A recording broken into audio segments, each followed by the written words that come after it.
Doktor, kenapa telinga berdengung ya?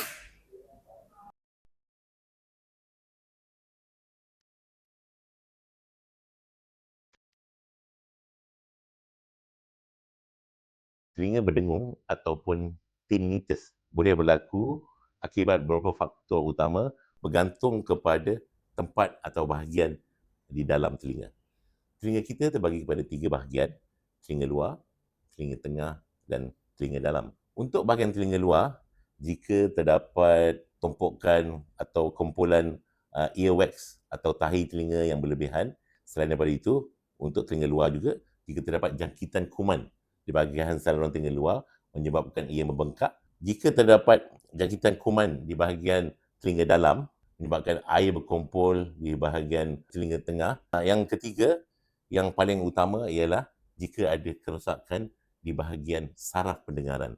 Sama ada faktor usia, prebiosis, di mana sel-sel rambut yang menangkap pendengaran menjadi semakin kurang berfungsi, ataupun sel pendengaran rosak akibat exposure atau pendedahan bunyi yang terlalu kerap atau terlalu lama. Terlalu bising menyebabkan kerosakan bahagian saraf, itu juga boleh menyebabkan tinnitus.